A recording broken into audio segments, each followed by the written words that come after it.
Yeah.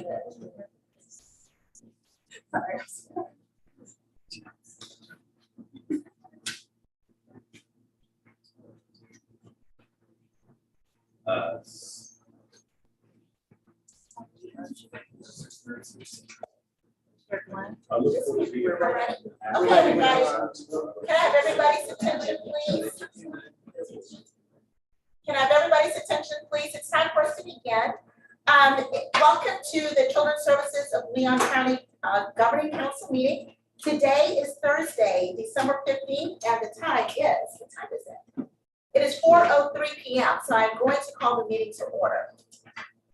All right, by way of reminder, this is our in-person audience. For those of you that are here, if you would like to make a comment throughout the meeting, please make sure that Ms. Clay over there in the blue dress has a comment card. There will be multiple opportunities for comments throughout the meeting. So I just wanted to make sure you all were aware of that. And with that, Ms. Clay, will you please take roll call for us? Mr. Miller, Here. Mr. O'Brien, Here. Ms. McFadden, here, Mr. Jones, Hello. Mr. Hannah, Sorry. Mr. Hannah, Here. Commissioner Cummings, here, Ms. Connor, Daryl's looking at me like, now. Mr. Mitchell, Here. Mr. White, Here. Dr. Glenn. Here. Yeah. Awesome. All right. Thank you so very much. All right. It is now time for us to approve the agenda. I hope you all had an opportunity to review the agenda. Do I hear a motion? So moved, madam. All right. We have a motion to approve the agenda. Do I hear a second? Second. I have a second. All right. So motion by Mr. Jones, a second by Judge Miller. The agenda is now approved.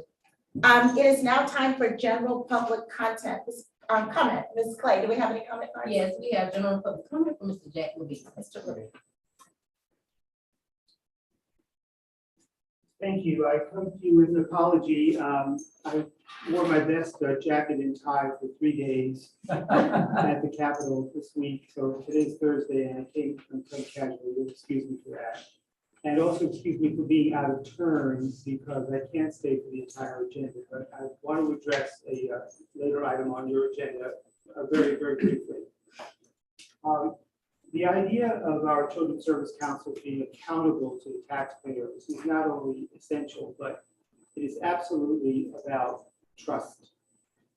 And part of that trust, I think, is to bring into the council conversation this level of accountability, this level of ability of those who are serving our children to have some helpmates in their mission.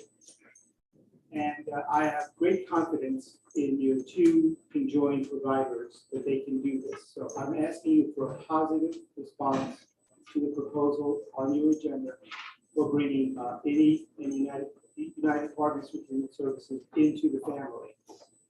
It's a very ambitious agenda. It's frankly a very, very ambitious timeline. But I want to compliment the review committee for their very good work. I approve of how they've handled themselves with full questioning of all aspects of this proposal. And I stand before you as a fan of the council, as a 43-year advocate for children in Florida. And I ask for your positive approval of their proposal later in your agenda. Thank you so much. All right, thank you so very much, Mr. Levine. Do we have any other comments at this time? There's no more public comment. No more public comments. All right, thank you very much. All right, it is now time for our community impact story. So we're really excited about these.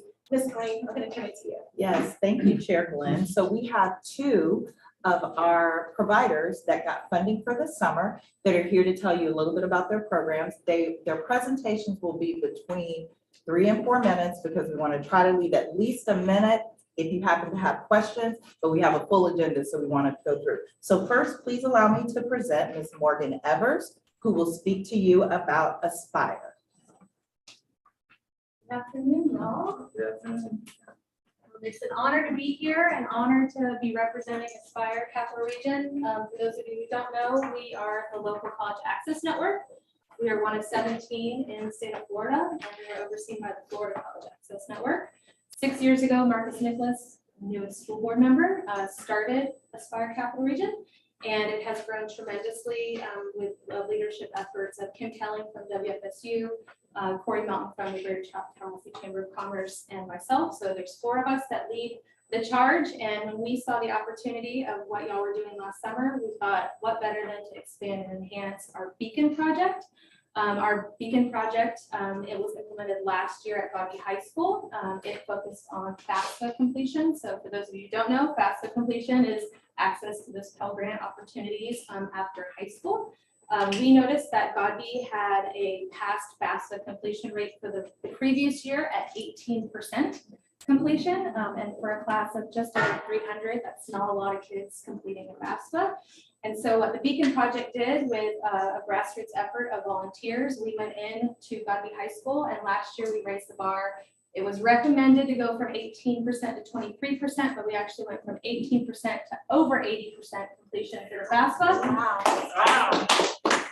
And that was due to our partnerships with Leon County Schools, Godby High School. It takes a village. And so we've got partnerships across all the university systems here locally. We've got other youth organizations, but for our summer programming, it was really special. I am big on two-generation approach. And so what your funding allowed us to do was offer 5 workshops this summer out at West and Orange Avenue to anybody in this community. We targeted our partners that had at-risk high needs youth and their families, but it was the intention to get high needs youth and a adult mentor caregiver to come with them. It was a 3-hour workshop. We saw great success. It was a small but mighty crew, and we brought in different speakers from the community, the partnerships, the colleges, and we really did it to empower, educate, and really ignite this motivation, not just for the youth, but with their parents and adult caregivers, with whomever that was in their family or in this community. And what we saw was not only the youth were then motivated, but parents saw that they had opportunities too. It wasn't too late for them as well. And so the big story I wanted to share with y'all actually comes from this workbook. Everyone received this workbook in every one of the workshops. It was developed using the funding that you all gave us. We got creative and wanted ways to engage with the participants. And a gentleman actually worked through this workbook with a local partner after that workshop. And he is 28 years old. He had failed to graduate high school here locally. He was embarrassed. It has been 10 years. This workbook and the efforts this summer really motivated and encouraged him, and he realized that it's not that embarrassing. He's not the only one. And he went forward and got his GED. He graduated last night. And Mr. Hanna actually met him last night. He is one of our Florida College Access Network fellows that we're going to go up to the Capitol and advocate. And I reached out to him because he said he met Superintendent Hanna last evening, as well as Marcus Nicholas, and they knew him as the fellow. And I said, how did that make you feel? And he said, for the first time in his life, and in the last 10 years, he felt so proud to be who he was. And so that because of y'all, we were able to do that grassroots outreach to our community, and we are continuing the efforts locally. We're going to expand to Rickards next, but you all did that for us this summer. So that's all I got, but I gave you a lot to look over if you want to. Thank you very much. That was a wonderful story. Thank you. 30 seconds, any questions? Any question, you saying that the fellow who helped with this booklet? No, this booklet actually inspired him to see that he himself has options locally, not just youth that are in the school currently. Yes. Just very quickly, I was meeting with Corey weirdly on this week, and so I understand you don't yet have information on, even though the numbers of people increased, if it impacted who went to college or if they got more scholarships. When will you have that data? So Leon County right now, the district does not get the National Clearinghouse data to look at that year after, and what we want to do is access those numbers looking back before we implemented Beacon at Boggy, and then do across the board with the district going forward. Because what we don't know is we see the rates increase, but really did they utilize and leverage the new access that they have? Like, where did they go? And so we want to look at that, and also more specifically, the brown and black student population, we want to see an increase in those numbers as well. So we're looking and doing a deeper dive with the Florida College Access Network currently to get our hands on data. And if we don't have the data, we're trying to figure out how to obtain that data. One more quick question. Towards the families, because I guess you have to gauge the families that staff was completed. What was kind of most effective in gain engagement with his family? Treating them like humans and not numbers, not just doing a blanket out there, but really taking the time to work with the families one-on-one out at the school where they were comfortable. And so that's what's been really successful, so much so that this year they've adopted it into their classroom setting. So the teachers, they're all bringing their Chromebooks, the parents are all aware, they're doing it in they're owning it, the school's owning it, and the underclassmen are seeing it. Thank you very much. Ms. Grant. Thank you so much, Ms. Evers. And so our second presentation today is from Teenpreneur Foundation, and their executive director, Jennifer Donald, is here to tell you about that program. Jennifer? Thank you. Thank you. Okay, great.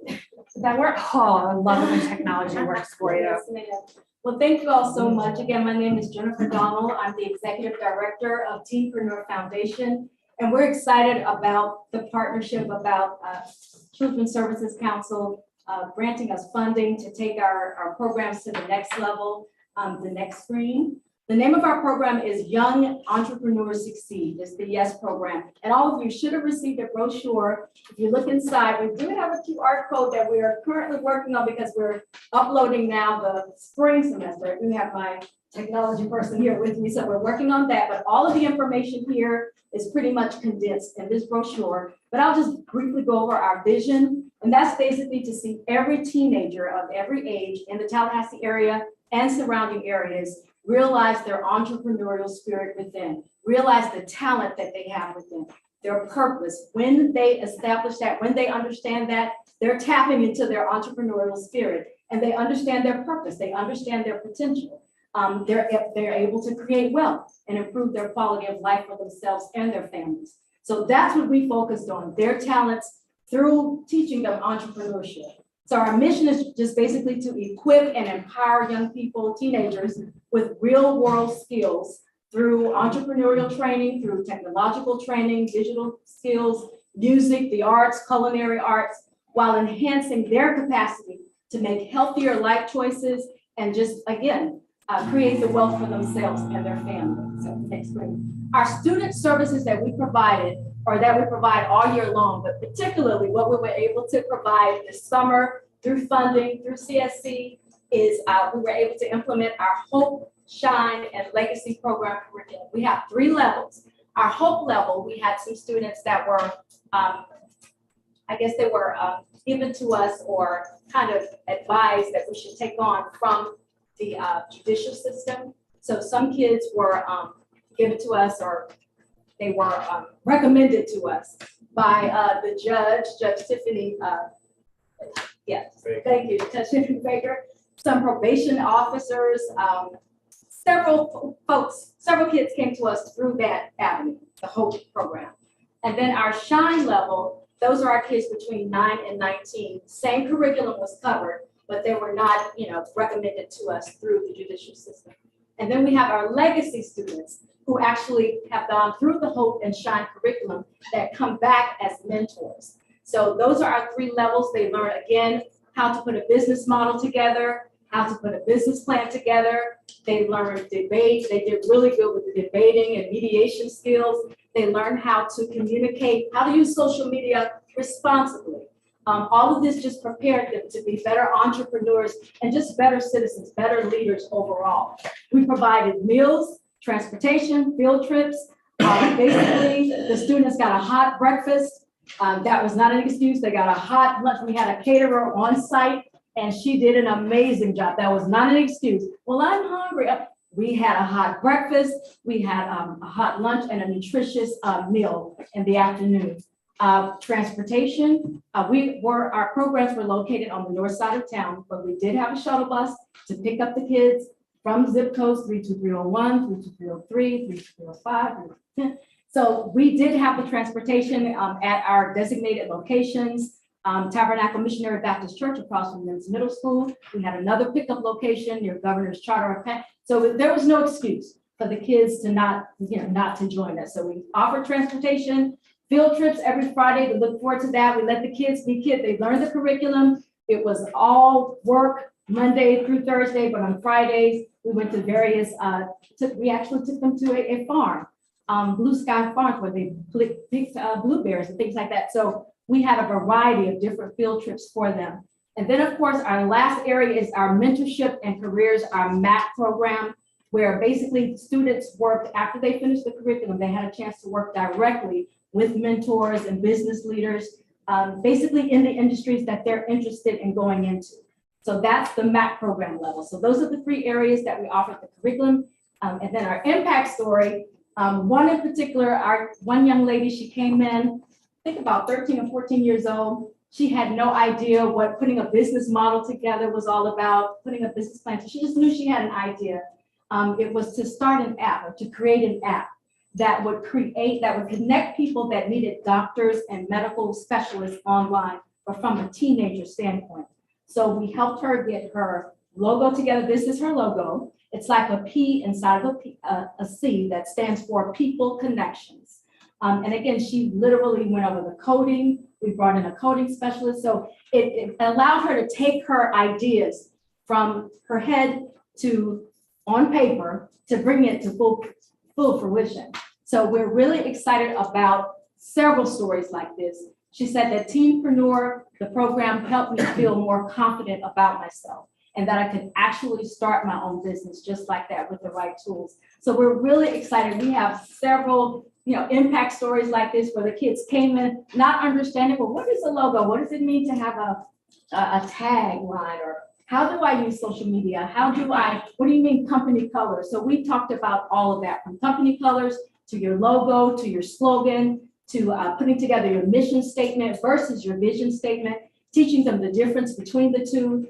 And they had an amazing time. So we are really, really grateful, thankful for the opportunity to have doubled the amount of kids that we were able to help, and just the exposure that they got to so many different aspects of not just entrepreneurship, but just learning about themselves, what their purpose is, what potential they have.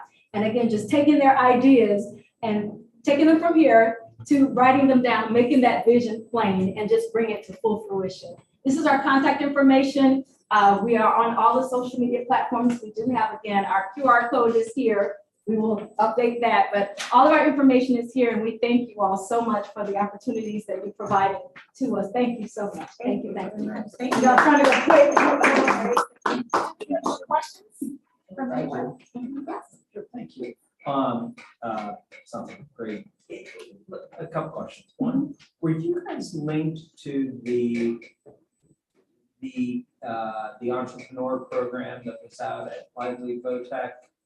That don't know. Is that what you're telling me, Holly? No? So we actually, it's an interesting story. So that was hosted by the Early Learning Coalition, the Kidpreneur, and they had actually not heard of Teenpreneur, which presented the night before. So we did connect Ms. Kara Smith to your team after that event, so that the idea was that we would make those bigger connections. I'm so sorry, Madam Chair, for speaking out of turn. And a second question, thank you, Madam Chair. How many kids in total were you able to serve? We will, yes. Well, because I know you said it, you doubled because of us, so total without us. Yes, without you, it would have been about 15 to 20, so we were able to double and go above that. So 30 to 40. Well, actually, it's about 40 to 45.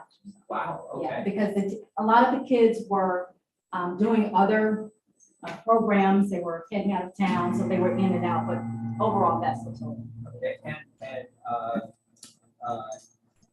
and not an exact, but in terms of the legacy is the ones that come back.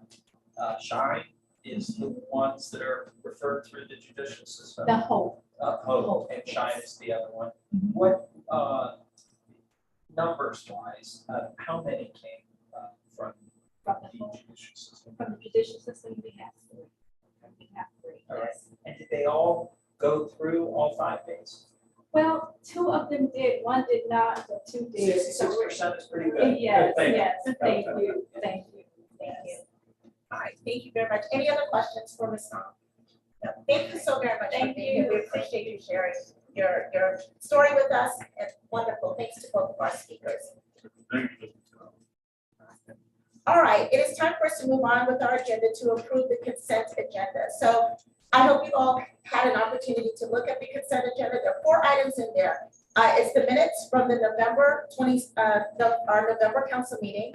Also the financial report, the executive director's report is a part of that, and then also upcoming events. Now, there's one thing that we do need to point out. There's a change in the date for the office grand opening and the ribbon cutting. It is now going to be February the 17th, which should be on a Friday. And I think the date in our packets are a little different.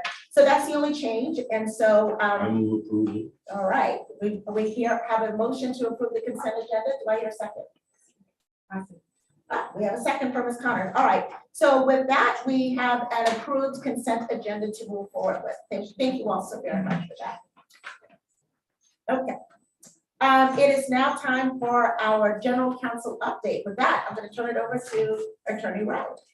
Thank you, Madam Chair. The only update I have is to remind council members that if you have any questions about my presentation at last month's meeting regarding voting conflicts, please feel free to reach out to me. Okay, fair enough. Thank you so very much. All right, it is now time for our committees and reports and our updates from our committees. So the first one is going to be an update from the executive committee. With that, I'm going to turn it over to Mr. Rowe.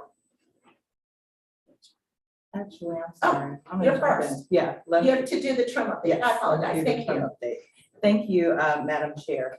So I want to give you an update on the trim process so that you understand why we are doing a rehearing for our final hearing. So on December 29th, the Florida Department of Revenue, the Property Tax Oversight, notified me that there were errors in our published trim advertisement and the budget summary. So in the notification, there were instructions provided on how to remedy that situation by doing the following. 1, re-advertising both the tentative millage rate and the budget summary, and then 2, re-holding the final trim hearing. I advised the members of the executive committee at their meeting on Wednesday, December 7th, that we had received this correspondence and how we were hearing that. To comply with the opportunity to remedy, the tentative millage rate and budget summary were both published in the Tallahassee Democrat on this past Monday, December 12th, page 3, section A. Both the ad and the budget summary were reviewed and approved by staff at the Florida Department of Revenue prior to it being republished. Next, the reholding of the final trim hearing will be today at 6:05 p.m. following our governing council meeting, and it will be right here in this room. At that time, the council will be presented with the 2 resolutions, one to re-adopt the millage rate and the second to re-adopt the budget. Just by way of reminder, our millage rate that you approve tentatively is 0.375. And the final budget is for 22-23. Once that is done, the resolutions will be remitted to the Florida Department of Revenue as required. In the future, we have been advised that we are able to send the ad as well as the budget to FDOR for review and approval prior to us submitting it for publication, so that we can avoid this happening in the future. So with that, I wanted to provide you with that update. I did email all of the council members with those resolutions and gave an explanation as to why we're having to redo this at 6:05. And so, Madam Chair, I'll turn it back over. If there are any questions, I'd be more than happy to answer those. Oh, I appreciate that. Thank you so very much. And I do hope that everybody's able to stay on at the conclusion of this meeting so that we can take care of the trim process. Thank you very much for that, Ms. Green. Okay, it is now time for us to review the executive director's evaluation and then make a recommendation on renewing her contract and then also a recommendation on her compensation. I'm going to ask you to lead that conversation, please, Mr. Thank you, Madam Chair. Good evening, council members. We have here a summary I put together. This is a summary of the scoring given by each council member to Ms. Green as part of her annual evaluation. The scoring is based on a scale of 1 to 5, with 1 being the lowest possible score, indicative of performance below expectations, 5 being the highest, generally indicating performance exceeding expectations. The categories correspond to the job listing that was included in the position advertisement. And I included as well averages so that the company quickly what the average scores were, and then also the range of scores given by council members. The process for the annual evaluation is specified in Ms. Green's employment contract. It basically concludes with presentation of these results this evening to the council. And thereafter, sign off on the evaluations by both Ms. Green and Dr. Glenn as chair. As part of the process of conducting the evaluations, the executive committee met last week to review the scoring. During that meeting, the executive committee determined to recommend to the full council that Ms. Green be re-engaged to serve as executive director. Also, Ms. Green met with the chair, and as required by the process laid out in her contract, to discuss the results of the scoring. Excuse me. So the actions for council tonight are basically one, to determine whether or not to accept the recommendation of the executive committee to re-engage Ms. Green as executive director of the CSC in the future, and two, to discuss compensation. Her contract includes a provision allowing for merit increase, and council members who were here last November may recall the discussion. For her salary included what was described as a bonus at the time. The base salary was $120,000. Possibility of earning a $5,000 bonus subject to various factors, performance over the course of the year, etc. The bonus amount was actually researched. The bonus itself was researched. And my office determined that because we are a local government, Ms. Green is a local government official, that we really couldn't structure that as a bonus. There's certain strict requirements under Florida law on giving bonuses to local government officials. So in her contract, it was instead structured as a merit increase, which would take effect for the next year. So basically, she would receive that money, but it would be paid out over the course of the year as a salary increase. So the board discussed, the executive committee discussed that, but wasn't able to really reach an agreement as far as what the recommendation on that piece would be, the merit increase. So that would be the other item for this board to determine tonight, whether or not that merit increase would be granted. If the board determines to re-engage Ms. Green, then I will bring forth a contract for the next meeting draft for the board to consider. And our current contract is actually effective on a calendar year basis and is set to expire on December 31st. So what I would like to ask of the board as well is that you basically by motion extend her existing contract until such time as the second contract is finalized and brought forward for approval by the council. Again, I'll bring that forward during January meeting. So, oh, sorry, go ahead, you're No, about to say that something else. basically concludes my presentation. Okay, I so moved your recommendation to extend the contract until which time the next contract is complete. We do that now, or we do that next month? You would, at this meeting, vote to extend her as executive director of CSC. okay, all right, so I hear three recommendations, three things that we need to do. There's a motion on the table that we extend her contract until you're able to come back with, any recommendations. So we're gonna extend it until we can get that done. So we have a motion by Councilmember Jones. We have a second by Commissioner Cummings. So we are now up to vote, and this vote is simply to extend the contract until we can get that recommendation. So Ms. Clay, if you could just do a roll call for a vote, please. Judge Miller, Yes. Mr. O'Brien, Yes. Ms. McFadden, Yes. Mr. Jones, Yes. and Mr. Hannah. I have a question. Okay, yes, So we're extending her contract until a new contract correct. is drawn. And he's gonna bring that to the January meeting. So did we vote to renew her contract? That's the next vote. So so the vote is, we're going to extend it until we're gonna extend it until he's able to draft another contract. But to draft another contract, aren't you then making the assumption that the contract is renewed? That's a valid point. Go ahead, Mr. Rowe. The action is by the council this evening first is whether to re-engage Ms. Green as executive director. That's why I said there are three things that need Well, I to can be done. withdraw. I did that based upon what you were describing as she'd be without a contract until we meet that. I think it's just a matter of order. Yeah. Ordering- So the first order of business would be a a recommendation to renew her agreement, right? Not to renew the agreement, because there will be a new Well, agreement. To retain her. It's retain to her in the retain vote. Yeah. Okay, so I'll make that motion to retain. Second. Okay, I'm sorry. All right, thank you all so very much for that. I just want to make sure we are clear as to 3 specific things we're gonna do. Yes, sir. And these items, each of which I would open for public comment. Okay, and we will. Thank you for that. Okay, So I'm is sorry. is my first motion gone, just off? yes, we're gonna All right. remove his Because motion off you the just- table. that's what it is. Right. All right, thank you. All So- right, I'm sorry. Please let me say something. Motion second. Motion second. All right, can I comment first, please? I'm sorry. I just want to make sure we're all clear. The first thing that we're gonna do is to vote as to whether or not we want to retain Ms. Green based on her evaluation. That's the first vote. The second vote is whether or not we want to extend her contract until we're able to figure out what we want to do with her second contract.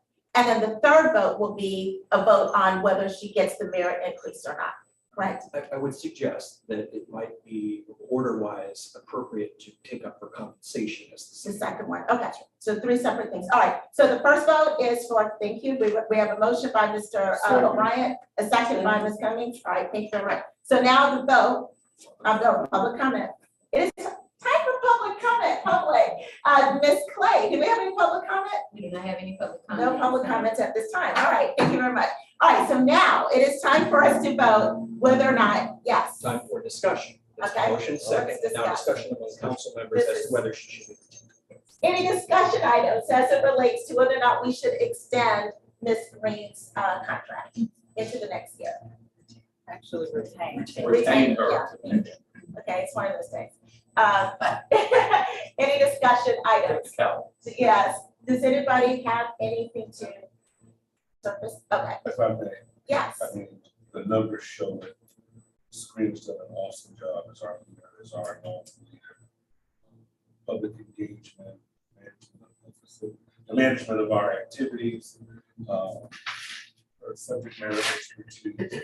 She's just been everything that we would hope for in our director. That is seen by the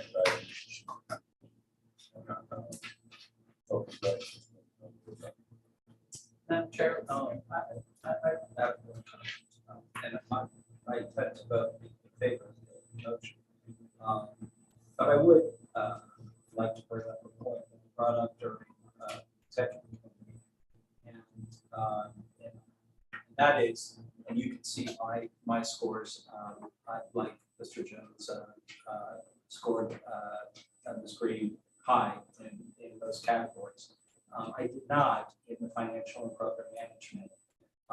And as the guy who looks at the finances and goes through the budget every single time when it's provided to me, I would say that I didn't vote needs improvement, but it is an area that I hope that Ms. Green will focus on rather seriously. Thank you. okay, thank you for your comment. Any other discussion items related to this particular motion? Okay, so now it is time for us to take a vote on this. So, Ms. Clay, please. Judge Miller, yes. Mr. O'Brien, Yes. Ms. McFadden, Yes. Mr. Jones, Yes. Mr. Hannah, Yes. Commissioner Cummings, Yes. Ms. Connor, Yes. Mr. Mitchell, Yes. Mr. Watts, Yes. Dr. Glenn. Yes. All right, so the motion is passed. So with that, we have decided that we are going to continue with Ms. Green as our executive director. Congratulations. Thank you very much. And your scores truly show the value that you bring to this council. We do value you. Your performance is clearly evident by your scores here. So thank you very much. And thank you, board, for coming to that. You have a comment? So is this the time that we make the recommendation regarding her merit-based compensation? Absolutely. This is the time. We are now it's time for us to, do I hear a motion?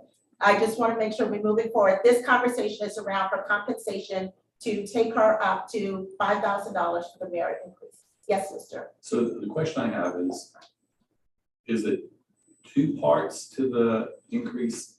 One, basically including what we anticipated. I'm not gonna question the wisdom of the state to limit bonuses, but we did anticipate in the pay structure a bonus, so that's no longer an opportunity.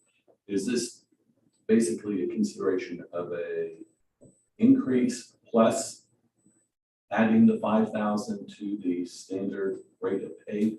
Or is this the 5,000 just as her increase? It's, and please correct me, Mr. Rhodes, my understanding that it's just the flat $5,000 merit increase that will be added to her salary. So her salary for next year will go from 120 to 125. Right. It'll be paid out throughout the year. Yeah, I had something, I believe it said no less than 5,000, so it technically, if someone wanted to advocate for more than that, this would be an avenue to do that as well. Okay, thank you for that. Ms. Cummings. Yes, Madam Chair, I just distinctly remember us having this conversation last year about the increase in 120,000 salary as opposed to 125,000 salary. And it was my understanding that based on her job performance, which based on her evaluation, she's done an outstanding job, that this council could vote to give her up to $5,000 merit increase. A minimum of $5,000. Yes, okay, minimum of $5,000. And if I recall, Mr. Mitchell, you were, of course, our financial fiscal person at the particular time. And I thought, and it was my understanding that if she earned that merit increase, which I believe she has, it wasn't my understanding that that would be the floor for renewal of a new contract with her. It was my understanding that that would be based on performance for this past year and not necessarily the increase or the maximum increase for an ongoing contract for next year. So there's one little conflict, and Mr. Rowe, I think, can speak to this. Two things. The first thing is the motion that was made, if you go back and look at the minutes, basically contemplated if it was the will of the council that Ms. Green could be brought from 120 to 125. And it would be done in a merit pay increase. So her salary would go, I just want to make the motion, I know what my intent was and kind of the words that came out. Unfortunately, when the contract was written, and this is actually what Mr. Watts is saying, the contract was written differently than the motion was made and voted on. And it says that it is a minimum of 5,000. So we're still okay in that we can vote for 5,000. If we're going to give her a merit increase, it has to be at least $5,000. That emphasis on the word yet. So the council has its discretion to, we just voted to renew her contract. This is going to decide whether or not to have her at her current 120,000 plus benefits and retirement package, or 125. And just when you give someone a raise, the increases in the retirement and also going forward. And that would be, to Mr. Watts's point, based on the contract that Ms. Green signed, the minimum. Based on the motion that was made and adopted by the board, it would have been the maximum. So, yes, Madam Chair, Yes. may I just ask the council clerk? So since we have a signed contract, then I would think that we are bound by the contractual language. Am I correct? Yes. If we would have. If what? Yes, we already voted. Okay. And then the other thing is we voted to give our general counsel the authority to draft the contract. I believe we negotiate with Ms. Green, which means that the minimum is 5, but he has the latitude to recommend beyond 5. Am I correct in that assumption? I don't know if you have the latitude to recommend. He does. I think the council has I the mean, latitude recommending to to recommend. the council, Correct. but he's doing the negotiations, right? No. He's drafting it. That's Okay, it, right. he's drafting And it. we make that He's decision. memorializing the wishes of the So this council, okay. But the 5,000 isn't the limit, is what I'm trying to drive home. That's the minimum based on the contractual language, right? It's the minimum for the merit increase. And we call this concept of merit increase was really born of the original discussion that contemplated it would be a bonus. That was my recollection. But we can't do bonus But because we it's can't not do fair to bonuses, state so law. we wrote it instead to comply with Florida law. The money would be paid out in the form of a salary increase over the term of the next year. Okay. But the contract is also clear that that does not limit the council's ability to give other salary increases. For instance, if the council determined a 2% cost of living was appropriate, Okay. it could do so on top of the 5,000. Okay, that clarifies. Thank you. Thank you. Yeah, a comment, Mr. White? No, Yeah, I think I've got it. okay, thank you. All right, So Mr. in Hammond. the current contract, it doesn't say, but it says merit increase of $5,000 for contracts renewed. Is that what it says now? Now, That's a minimum of $5,000. Okay, a minimum of $5,000 merit increase Yes, if for contracts renewed. correct. Doesn't speak to bonus at all, then, right? No. It doesn't. No, but going back to So- our attorney, Mr. Rowe, the 5,000 was originally intended to be in a bonus format, but because of state limitations, it's translated in a moving forward adjustment to the base rate. But when we wrote the contract, we recognized at that time we could not do a bonus, correct? Right. Because otherwise the contract, it wouldn't be a valid contract because you can't give a bonus, Right. which I'm kind of dumbfounded about because I gave my principals bonuses. Actually, the governor gave all my principals bonuses, so I don't understand why. in that example, Right. sir, that it has to be across the board to all employees or all categories of employees, all principals. You couldn't We only designate have one one. principal. Right, but we also have additional employees here who would have to be given bonus rates as well. So then, I guess that's here nor there now. I mean, so you couldn't give just exempt employees in the organization or one class of employees in the organization. Well, the governor gave teachers bonuses, but he didn't give the bus driver bonuses, and he picked out classes of people. Anyway, but in the contract now, it says that if the contract is renewed, that she then is guaranteed a minimum of a 5% merit increase, or the merit increase has to be approved separately as a part of the new contract. So the $5,000 would be paid out in the form of salary increase shown over each paycheck in the course of the year. Of the next year. Of the next year. When you get to the point where you consider the contract for the following year, 2024, you're not bound by the 5,000. So I'm going to read to you the exact language. The merit increase. If based upon its evaluation of Green's performance undertaken pursuant to section 6, the performance of the council during the year, and such other factors and conditions as the council deems relevant, the council believes Green has met the council's performance expectations as executive director, Green's salary will be increased by not less than $5,000 to take effect upon commencement of her next renewal term or extension of her current contract. So what it says is, based on our discretion, we have the right to increase her salary or not. If we increase it, it must be increased by no less than $5,000, period.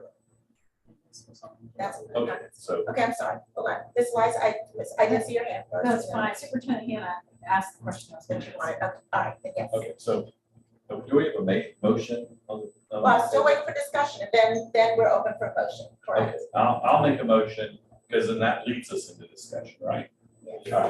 So I'll make a motion that we, in the extended contract, that we grant Ms. Green, Ms. Rose Green, Sika, that we grant Sika, the $5,000 merit increase.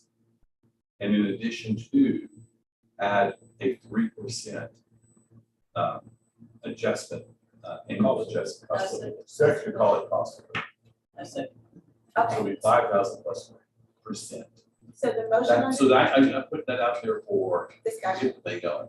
Okay. Motion in a second. So we have a motion on the table for the minimum $5,000 merit increase plus a 3% cost of living raise On the 120, 3%, 120. of the 120, okay. And that will be in her new contract for 2023. Is that correct? Okay, that's the motion that's on the table. We have a motion, we have a second. Yeah, that's good. All right, now it's time for discussion. Yes, Mr. Mayor. So I'm gonna be a no on that. I'm just gonna let y'all know. The $5,000 is a 4.2% increase of where she already is. You can add another 3% on top of that, which would then be a 7.2% increase. That's what you're saying, right? Yeah, I'm good with the 4.2%, the $5,000, but I'm not gonna. My logic was, when we had the conversation last year, the thought was going into it that we would go 120, not 125, with a 5,000 opportunity for a bonus. That limitation was taken away. So the concept is the 5,000, which we can't, I would not suggest that being in the moving forward language, because it's a problem. But the 5,000 really is a recognition of her performance that would have come in the form of a bonus had there been a bonus opportunity. Get that taken care of. Now, it does move forward, but that would be my logic. Does that make sense? It does, but a bonus is a one-time payment. And so That's what I'm saying. We don't have a bonus moving forward. So from this point forward, it's basically constant. That would be my thought. I'd like to suggest that maybe, I don't know if we have to take a vote on this particular issue this time until the negotiations happen. Because I'm just wondering if, first of all, I'm gonna go back to superintendent at this point before. I've worked in lots of organizations where, I wouldn't be opposed to bonus structures for everybody sitting here. Because I feel like it's a great way for management to work. So if that was the issue in the past, I would like to put forward, maybe we should have everyone have an opportunity for a bonus. And, maybe go back and look at that. And, or I would like further, the class issue. I really like somebody to go back and say, is it possible to give either or of those? But I do like the bonus structure better because I feel like, and I don't know this, but when you say merit increase, it sounds like we may in fact be working our way into an increase year over year with that versus what we really wanted to do, which was have a steady salary and a bonus structure. Well, under the rules that we're talking about, let's give a bonus to everybody. I would suggest we don't have anything other than just a cost of living adjustment after this year. But that would have to be in the next contract. Correct, but Right. we're talking about the next contract not being that far away. So my thought is, it's not like we have a staff of 40 people, right? We're talking about 3 people, like. I agree, but I want us to resolve, what are we doing with our merit increase, the 5,000 or not right now, and then we can discuss that with the next conversation. And Madam Chair, I think we need to recognize too that we are sort of in a unique situation here because we specifically agreed that we would just have a 1-year contract. I would anticipate that going forward, we might have a 2-year contract or a 3-year contract. But we discussed this, and we said, initially with our new executive director, and, we had a long discussion about it. So I would anticipate that, number one, we won't be in this situation again. But number two, I just want us to remember that last year, the whole discussion was whether a salary would be 120,000, 125,000. And I can't remember if this we had been hired then, if we were anticipating hiring somebody. But part of the compromise, and I remember Mr. Mitchell specifically, it just persuaded me and I voted, was that the new executive director could earn up to 125,000 based on the performance. And I just don't want the fact that she's done good work, and we believe she's earned a merit increase. I don't want that to cloud any cost of living increase that she might be entitled to. Because the initial thought was let the 125 be her salary, but reduced it to 120, saying she could still earn that based on performance. Yes, so we had a long discussion at the executive committee meeting. And just to make clear, if Mr. O'Brien motion put forth was in favor of the $5,000 increase and 3% cost of living, which would only be applied to right now. It wouldn't be, that 3% wouldn't be going towards the next contract discussion. Right now, what we're only voting on is if we are going to honor, based on the evaluation, the merit increase of no less than $5,000. It is not discussion towards the next discussions for the next contract. I understand exactly what you're saying. So your point is, we're only talking about $5,000 that's currently in her contract. And then whether we do the 3% increase is a part of the discussion for the next contract. When we decide for her contract, for what she gets paid for 2023, does she get that 3% increase? Am I correct? That's my understanding. Okay. So All right. then do I withdraw my, then I'll. This will be- okay. Do I withdraw my motion? Because it sounds like there's a timing discrepancy. It's So the merit increase now and the cost of living would be at a future conversation. When I bring the contract back, it would be helpful to know, if possible, what the compensation was. Okay, so it is valid. And the 2 points is Then that I do not, then I don't.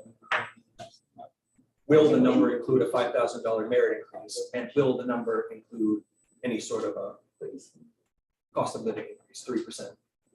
But, okay, so help me understand. I thought that we just need to find out, are we gonna give her the merit increase, which is based on her performance for this year?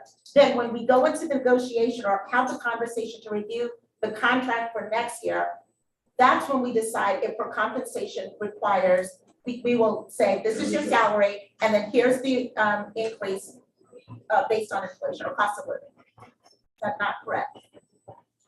Madam Chair, when you talk about the negotiation, will one person on behalf of the council be designated to negotiate terms with Seneca Global? I would expect that we have that conversation, so when you bring back that revised language and say, here's the revised language, that's when I expect this body to say, we agree that we want to put in a cost of living increase for next year.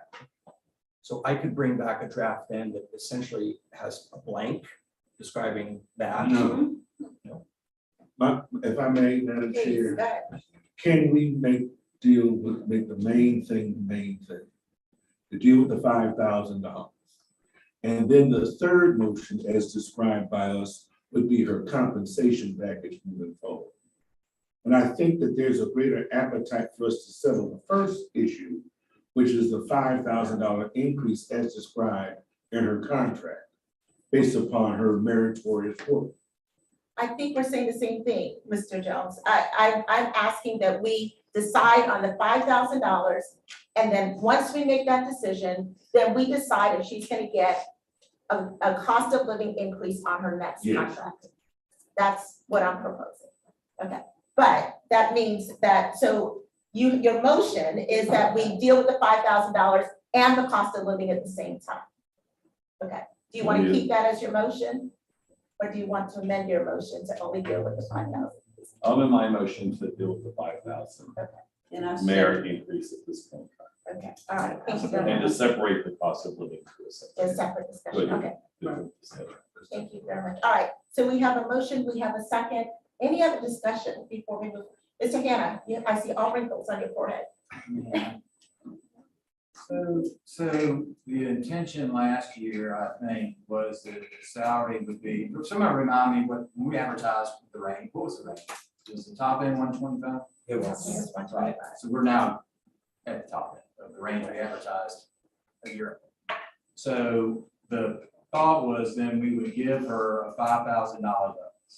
Start at 120, give her a $5,000 bonus based on performance, and then talk about her compensation for this coming year. Correct.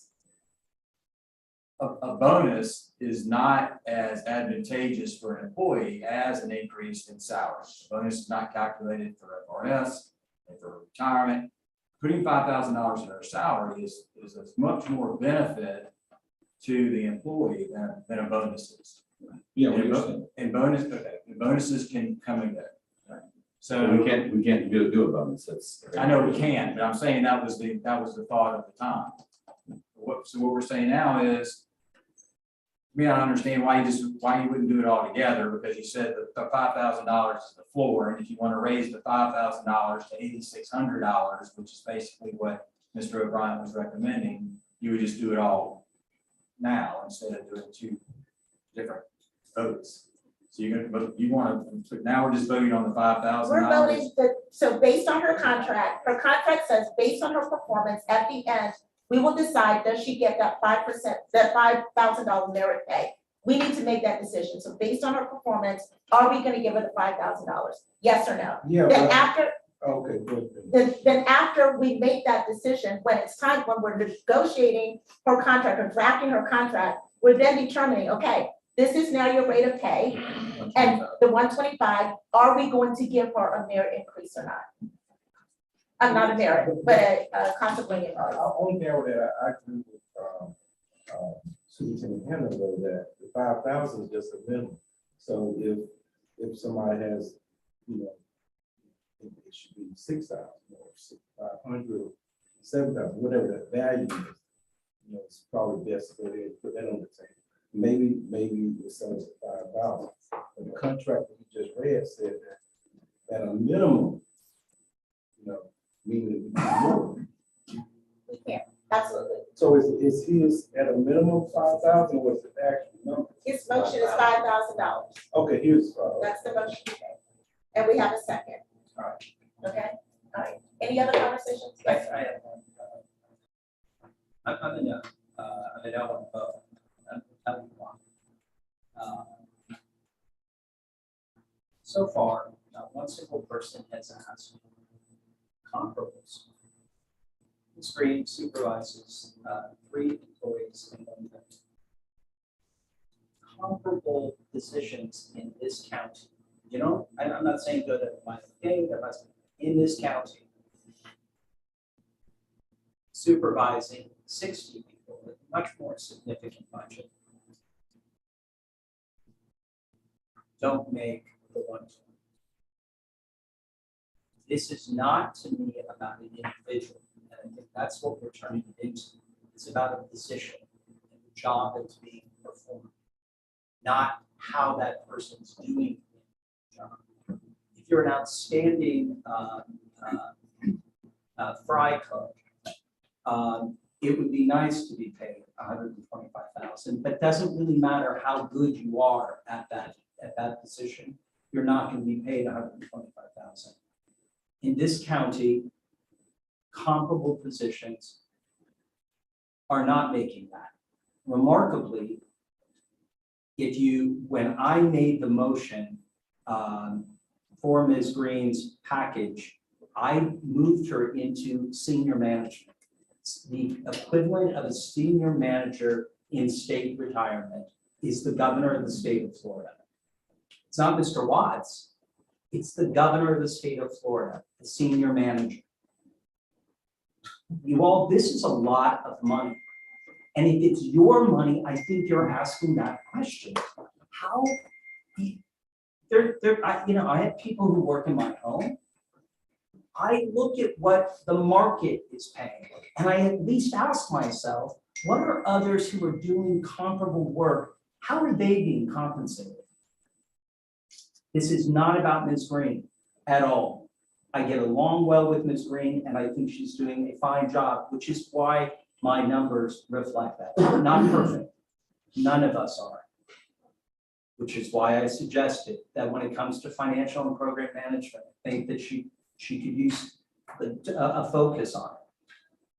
So I appreciate where everyone's coming from, and I appreciate the fact that we as human beings love giving like attaboys or attagirls because she's doing a great job. But I do think that the compensation package that we've put together for this position is very sufficient.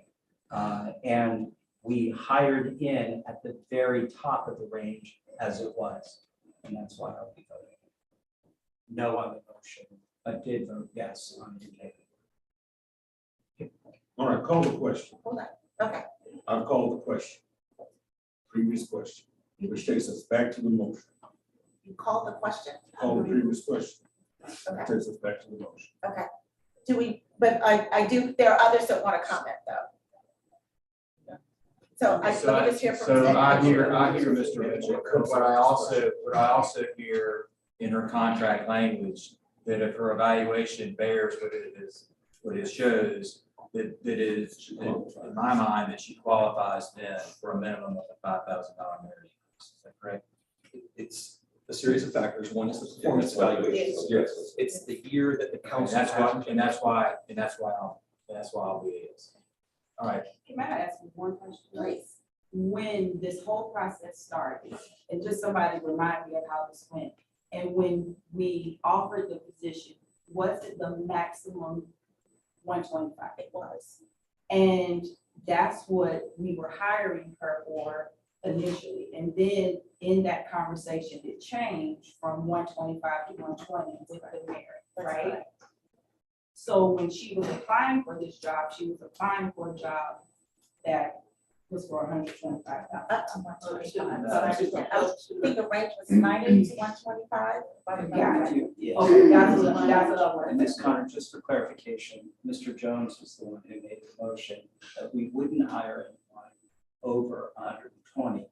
That motion was adopted by this board. That's why the salary came in at 120.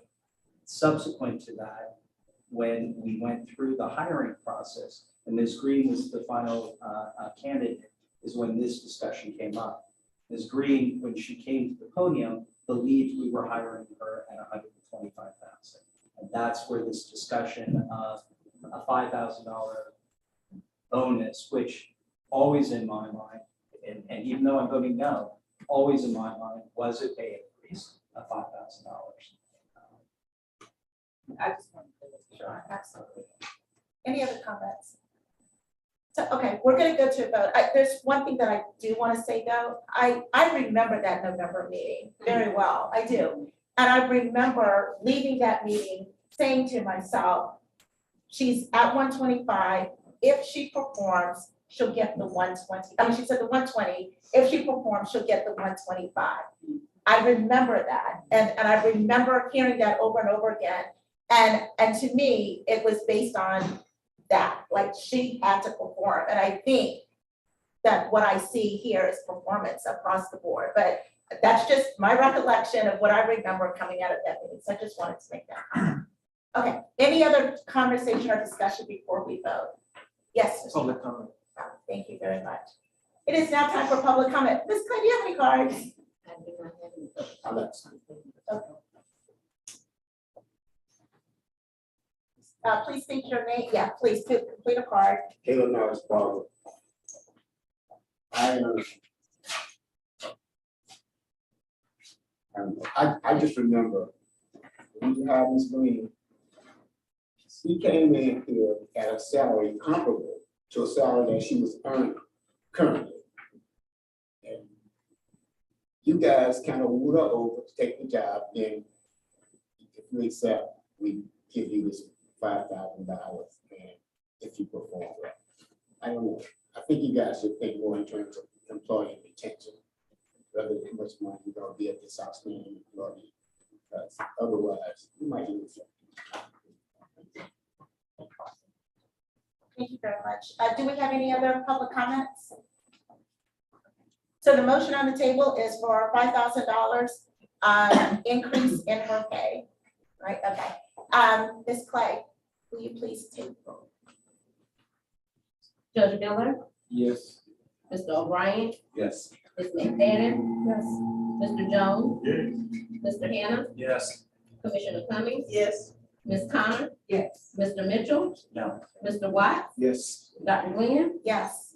So with that, the motion passes. And so Ms. Green will receive a $5,000 merit pay that will be paid across over the next year. Madam Chair, Yes, sir. I do need to speak to this issue because then what we say is a part of the public record. And I wouldn't want the public that is either present or is listening to in any way think that we have done anything untoward. You will recall that when we started the process, the salary cap was at $180,000. when we first talked about the salary range for the position, and I made this comparison to what we were paying the superintendent, which brought us to the number that we ended up on. And we said, we looked at other, when we talk about comparables, there are human service providers who are making similar salaries.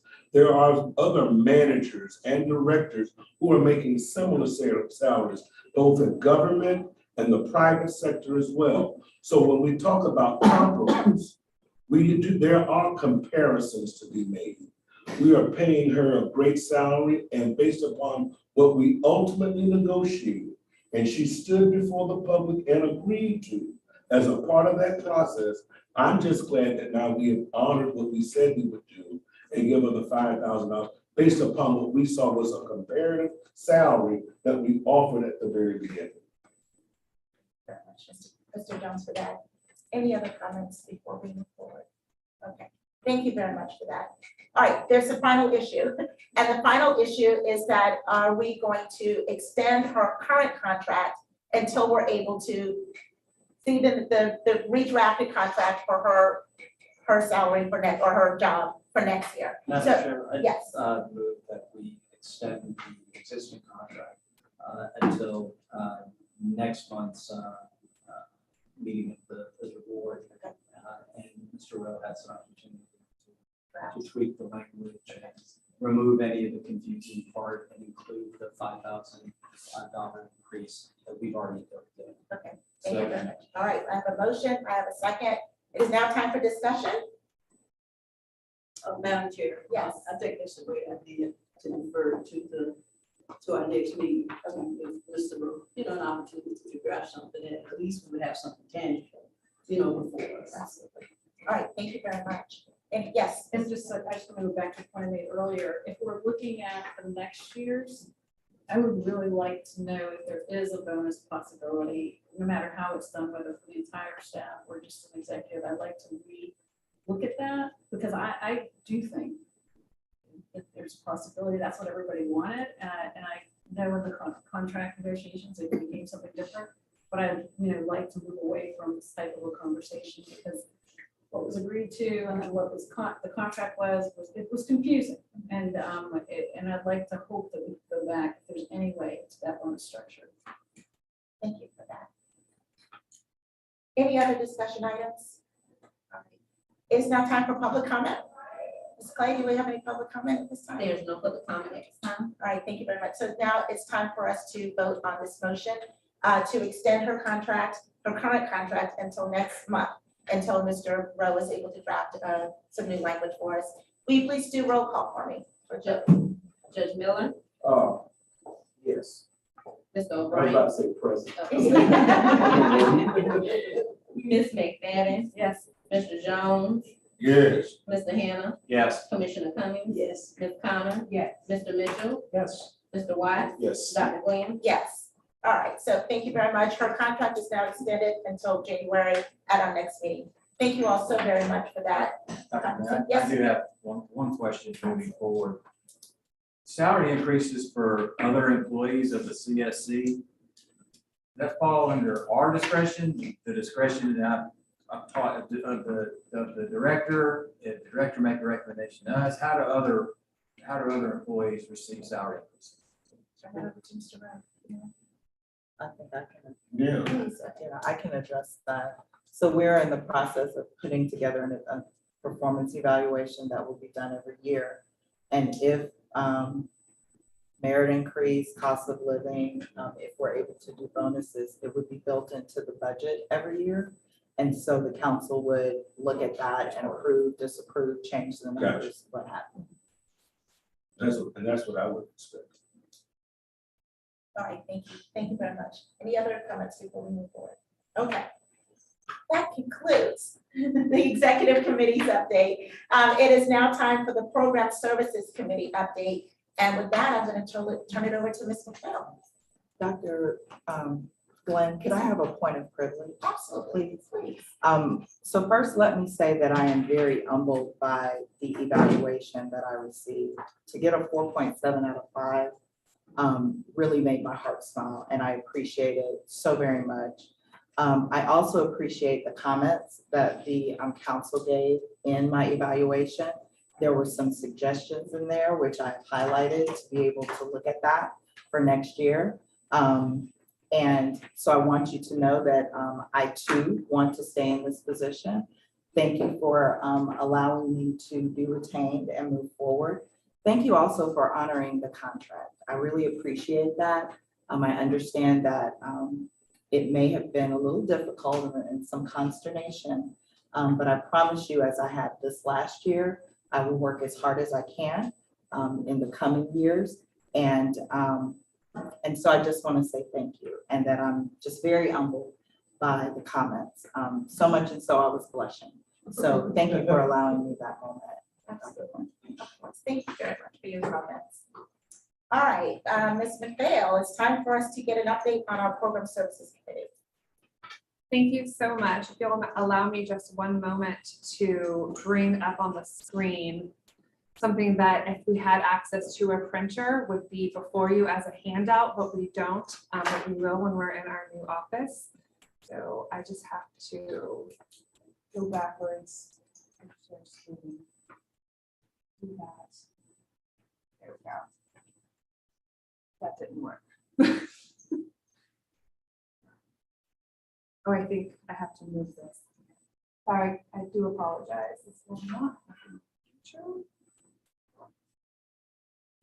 Voila.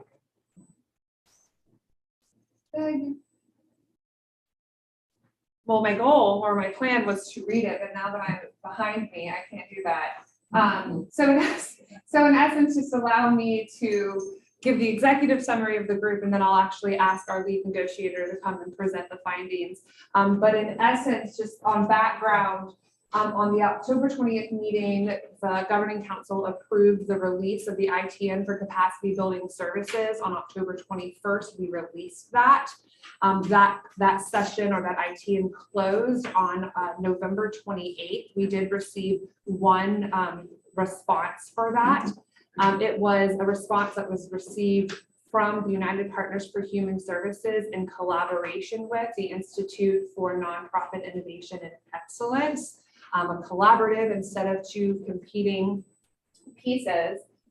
In it, they delineated they responded fully to both service line 1, which was the technical assistance for grant seekers, as well as service line 2, which was to establish communities of practice for any unselected applicants during our funding cycles. And just as a note, that kind of third piece of the technical assistance to funded applicants would fall, that would still be retained with staff. The evaluation team met publicly, and so members of the evaluation team included Ms. Tara Bivens, Talithia Edwards, Irene Gaines, Barbara Gershman, and Councilmember Paul Mitchell.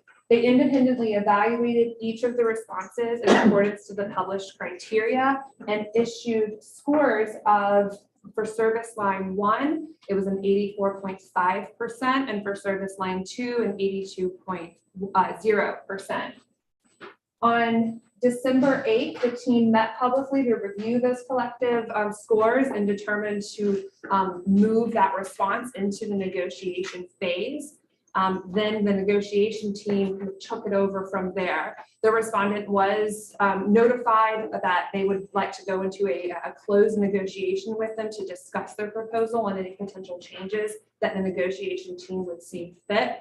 On December 8th and December 13th, the negotiation team, which consisted of, it's in here, there it is, Ms. Beverly Barrington, Dr. Irene Gaines, who's here with us today, and Ms. Barbara Gershman served on that negotiation team. They convened their strategy session, had the closed negotiation, and then did request a revised proposal in the form of an addendum that would specify very specific pieces of information to be presented as a best and final offer. That best and final offer was received today, and the negotiation team reviewed it, and upon that review did make a recommendation to issue a contract of award.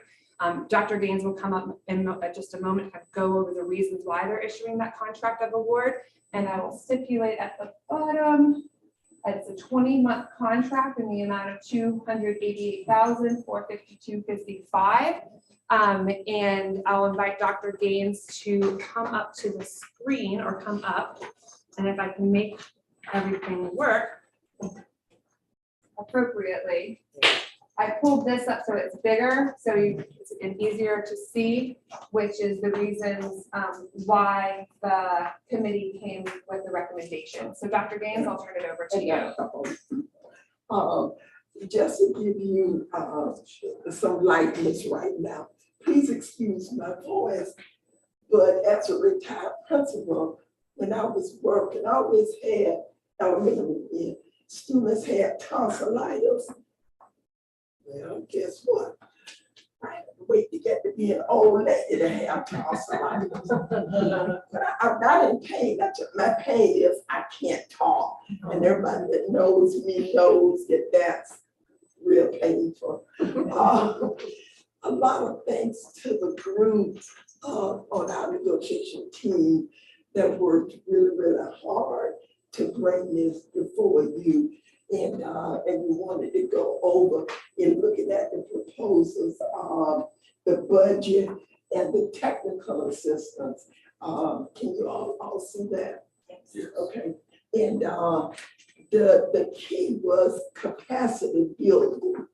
And I thought that was a real key phrase as the negotiation team worked for presenting them with this opportunity. Any questions?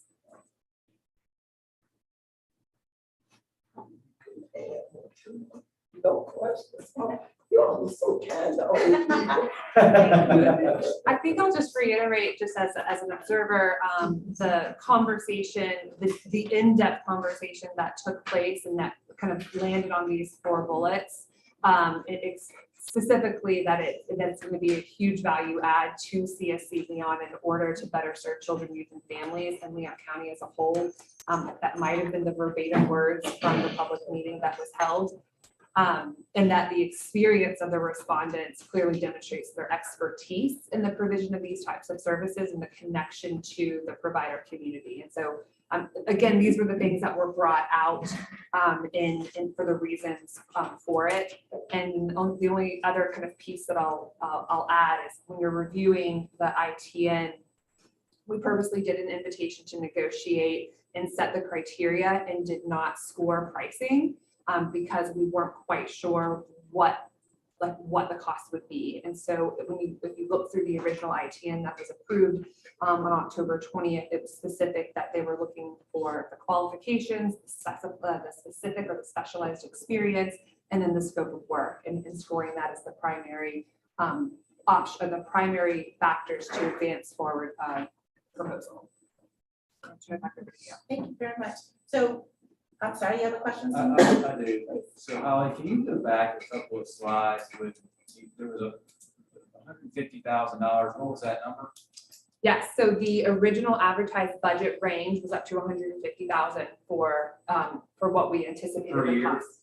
What we for the purposes of the contract. Let me also clarify that for this fiscal year, we have 150,000 in the budget for this fiscal year. However, when we did the RFP, we didn't do that. ITN. We did an ITN. When we did the ITN, we contemplated 20 months so that we could retain whichever organization, if the council decided to do that, for the entire period and then become aligned with our fiscal year. So because of the way the timeline is, the way that we're planning on introducing the RFPs, RFAs, it is at such a point that it would not be advantageous for the whatever contract to stop abruptly. So we spread it out over the whole 20 months. But the $150,000 was what was budgeted and approved by the council for this fiscal year. So we do not have anything approved for next fiscal year, of course. So there's not enough money approved to pay the 288. In this fiscal year. Correct. Any other questions with regards to the? Yes, Mr. Jones. I move acceptance. So we have a motion on the table to accept this procurement. Here, do I hear a second? All right, we have a second. All right, it is now time for Public comment public comment. or discussion and then public Let's do comment. discussion first. All right, any other discussions like this? Mr. Jones? And I may add, as a former human services professional, I can tell you that what we are committing to today is going to be an enormous game changer for the industry. In an effort to, it is all about, and I want to be clear, being good stewards of taxpayer dollars is of interest to everyone who sits at this table. No one has a corner on the market for that. What we're doing by investing in this specific industry, an industry and human service professionals who are devoted to providing services to children, is a difference between pouring water into a bowl compared to pouring water into a colander. Here now, by providing greater heft, expertise, efficiency through the services that will be able to be provided by two organizations that are preeminent, and not only just in our community, but have statewide influence and statewide recognition, is going to mean that the providers that we then entrust with the dollars and the grants that we award are better equipped to provide the services to our children and their families in far more impactful ways, sustainable ways. And I can tell you as a former human services professional, where we did not have this type of capacity, here now we're going to see some of our smaller ones who have no less passion, no less emphasis, can now be more impactful because they're going to be better trained and better equipped to provide the services. So when we talk about the return on investment, this investment that we make now in this process means that the dollars that we have will have greater impact because there'll be even more, there'll be more qualitative applications of the dollars that we spend. I think that this is perhaps one of the most important things that we will have done as a Children's Services Council to make this purposeful investment in this industry. Thank you for that, Mr. Jones, and I completely agree with you. I was a big advocate for this capacity building for our partners, and I do believe this is foundation building. We're building a firm foundation to support these organizations and give them the capability to provide the services. So I do want to echo what I just heard from you, and I completely agree. Any other comments, Ms. McFadden? I was gonna say, in the future, I'd like to see the BAFO before we're going to a vote. Let's say that again. The best and final offer, sorry. Okay. It's the acronym. I have full confidence because I know I recommended two of the evaluators that it was done very well, but I would, and I know that the last meeting was just before this, but I really don't like going into a vote without seeing the final personally. Thank you. All right. So we would definitely ask the staff to address that. Yes. Just for a point of clarification, moving forward in any ITN in the future, we'll make sure that the ITN is spelled out that way, and so that the BAFO is part of this decision. We will also point out, and I know Ms. Green was going to, that the final contract will actually be presented at the next meeting as well. But so there technically is the opportunity for a full review before a final vote. So this is not a final vote. So it's technically the recommendation is to issue an intent to award the contract to the United Partners for Human Services in collaboration with any for that contract amount. It's just the intent. And the final contract will be presented in January. Okay, I'm sorry. So I'm totally confused. We're not voting right now to approve this. The recommendation before you from the ITN negotiation team is to issue an intent to award the contract to UPHS in collaboration with any. And then if the legal team will go forth and devise the contract and have the final statement of work, all the deliverables, and that will be presented to the council at the January meeting. Can we please have that prior to the January meeting so we can review it and be ready? It will be part of the. Yes, Well, if I may ask, this seems like like bureaucracy. After we will have made the motion to make the award, how you make the sausage, the contract will be signed by the director if we've already made the intent to award it, haven't we? Why would we take it and break it into two motions? Either bring it back to us completed, or we vote on it and then you just take care of it. Because of the ITM process, we need to bring the contract back before you. Had it been an RFP or an RFA, then once we issue the intent to award and you approve it, we do the contracts just like we did with the summer funding because it was RFA. But when it's an ITN, then we have to bring that contract back to the council to ensure that you give us that approval, and then we go through and sign it and do all of the things, if you will. One more thing I'd like to point out, with their best and final offer, and yes, Councilmember McFadden will be sure to do that. We were working with a very tight deadline, but with their best and final, they are providing a 21% match. So in other words, with this 288 and change, there's about 21% that is not, that they are absorbing. So in my mind, what that shows is collaboration, it shows partnership, it shows investment. So I just wanted to bring that to your attention as well. Thank you for pointing that out. And Madam Chair, well, Madam Chair, to Chris, also too, is I will vote also to kind of authorize posting so that people can, you know, protest periods of 72 hours. It's part of that process too. That's right, I believe it's 7 to 10 days. Keep in mind, if I may, Chair Glenn, and keep in mind, Judge Miller, we had one respondent. So usually your protests come from other respondents. However, you're right, you're absolutely right, but we are not anticipating such. Okay, thank you. So we do have a motion on the table to go ahead and move this forward. Did we get a second? Yeah. Okay, all right. So now it is time for us to vote as to what. Public comment. Keep on forgetting about that. Do we have any public comments? There is no public. There are no public comments, Ms. Clay. All right, thank you very much.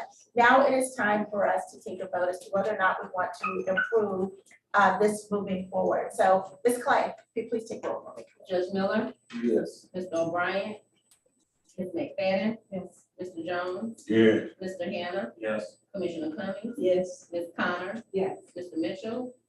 Mr. Watt. Yes. Dr. Glenn. Yes. All right, the motion is passed. Thank you all so very much. Thank you for presenting this information, and thank you very much for sharing the results. All right, we appreciate that. Thank you. Okay, now it is time for us to move on to our agenda item, continued discussion on the draft strategic work plan. With that, I'm going to turn it over to Executive Director Green. So thank you, Dr. Glenn, and we are up against a timeline, and so we have what left in our agenda? Not much. So we are continuing our strategic framework discussion with talking about summer funding. Summer funding is what you as a council agreed you wanted to do, so that we would have some continuous infusion into the summer, but unlike we did last year, we will have a specific focus on what we are trying to achieve during this coming summer. Before I get into the framework discussion which you have in front of you, if you'll recall, last month we talked further about high quality early learning, and there were 4 areas that we discussed. We discussed incentives, we discussed quality improvement system, we discussed a partnership with grade level reading, and then we discussed how we do child scholarships. And at that time, we asked if you felt like we were going in the right direction. And overwhelmingly, the council said yes. So as we are moving into 2023, we want to work toward infusing some funding into that high quality early learning space. There are 2 opportunities for us to do that with the approval of the council. So the first would be to invest in incentives. And so I would want to contemplate a motion of some type allowing us to enter into that conversation with the sole provider, which is the Children's Forum, to develop that contract for services, how the objectives, the goals, our focus, all of the things that we talked about last month, and then bring that back to you so that we can work to get that moving in March. The second thing would be the partnership with grade level reading. We are currently at the table as one of the partners, along with WFSU, with, I'm gonna mess it up. There's so many. Early learning, so there are lots. And I would like the permission by motion to draft an MOU, get into that MOU discussion with them so that we know what each of the partners will bring to the table, not only in resources, but in funding, so that we can work to try to get that moving in March as well, so that we will already start with our high quality early learning while we are going through the rest of the structure. So at this point, I'm going to turn it back over to Chair Glenn for that contemplation. So let me just reiterate what I'm hearing. So you're basically asking for permission to be in conversation with the incentives community and then also with the grade level reading. So that you can come up with a plan to be able to fund or create opportunities in these particular fields. Exactly. So you just want that permission and you're asking for us to. Right. Okay. All right. So is there a motion on the table to allow the staff to generate these conversations with these two different groups to move forward with strategies 1 and 3? I would like to say, for strategy 1, I give the motion, but I do want to emphasize that for me, that would be one that I would have a lot of questions around. So those discussions I flushed out. What does that really look like when you're talking about incentivizing others? So just be mindful of that, but I will make a motion to allow them to move forward with exploring how that can work. Okay, so I have a motion. Do I hear a second? Second. We have a second from Judge Miller. All right. So it is now time for discussion. So let me just catch you up really quick, Mr. Mitchell. Moving forward with the strategic plans, our staff is prioritizing right now strategies 1 and strategy 3. They are asking for permission to be able to have conversations and work with the incentives community, and then also with the grade level reading campaign to establish a relationship, to develop a plan for how we want to move forward in this area. So that's what they're asking us to do. We have a motion on the table, we have a second, and now we're up for discussion or conversation.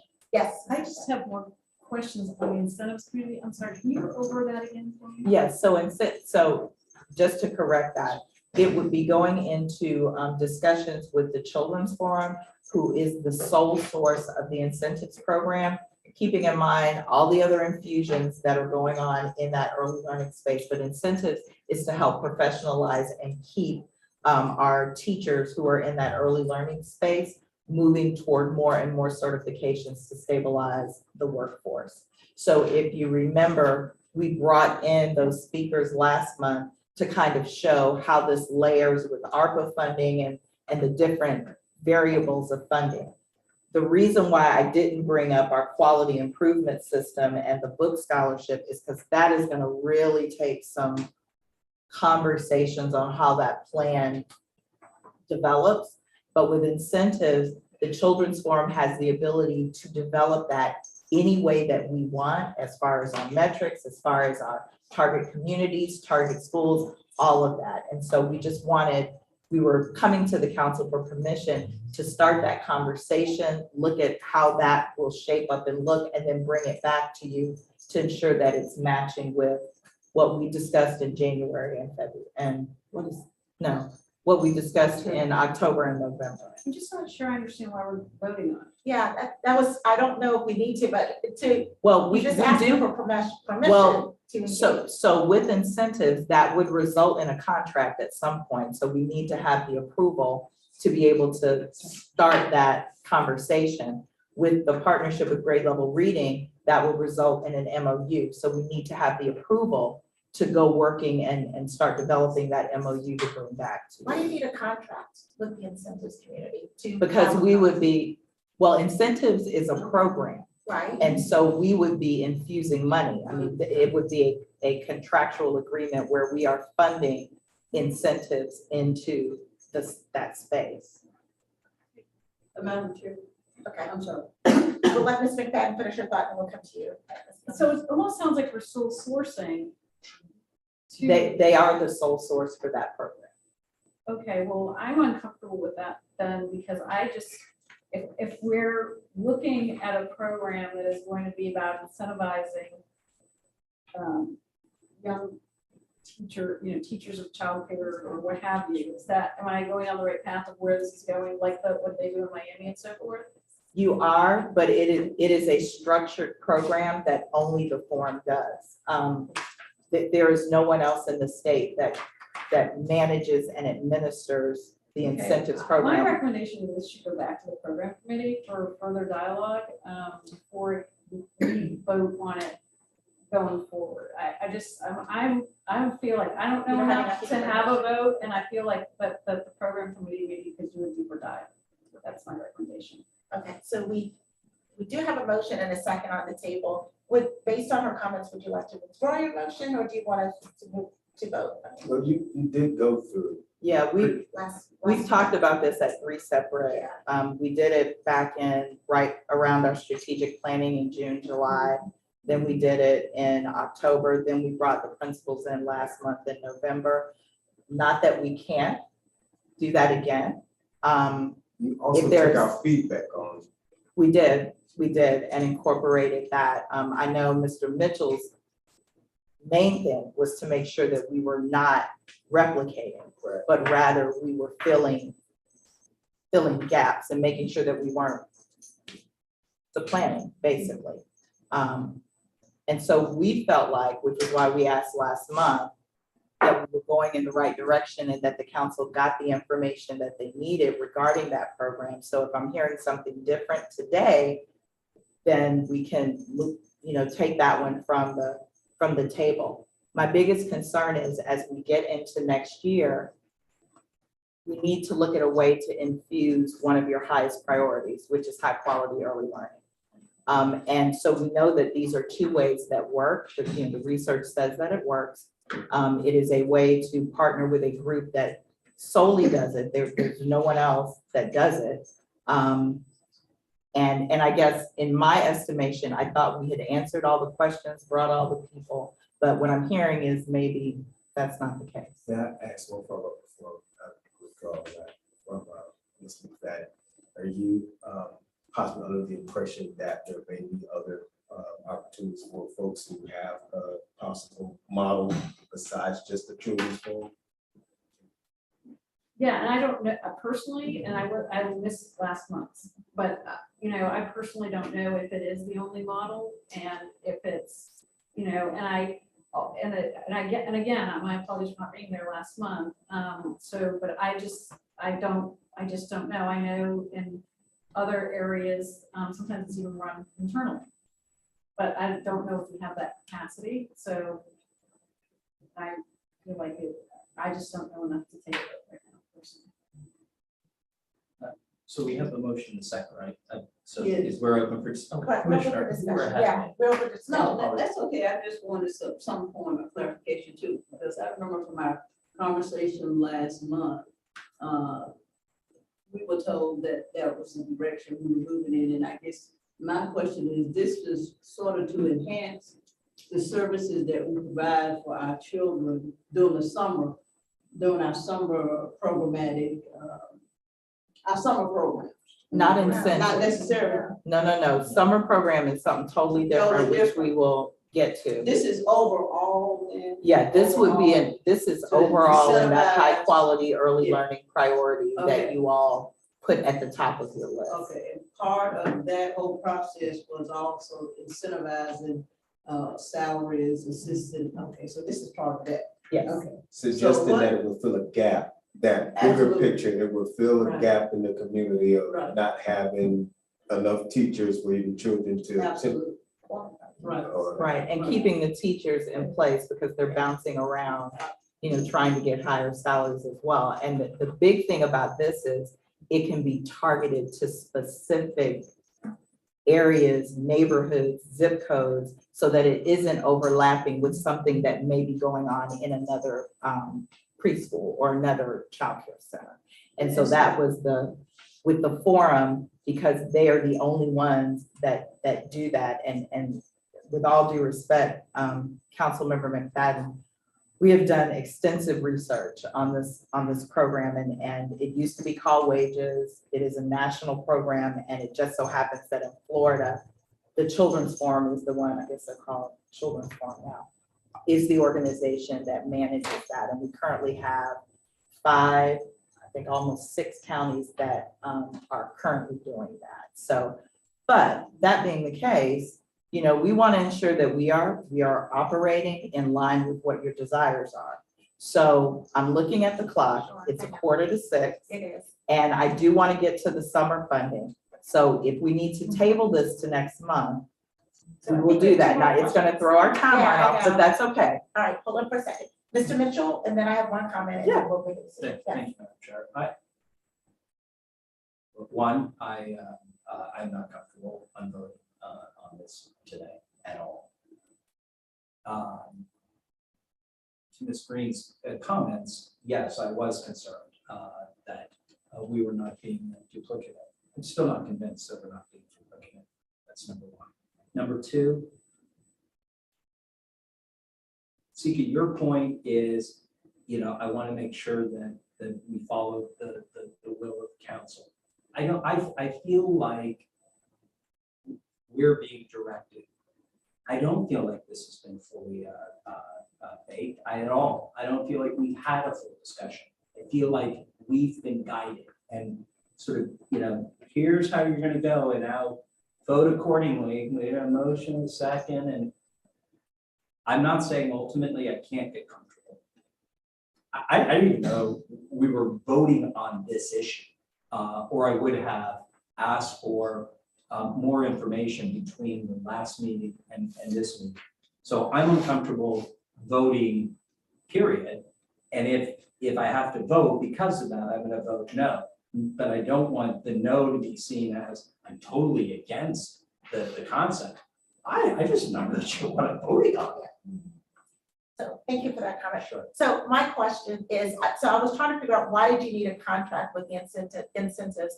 Is the contract to develop a program? Because that's, are y'all coming up with a plan that y'all will bring back to us and say, this is what we would like to do, then you all vote on that?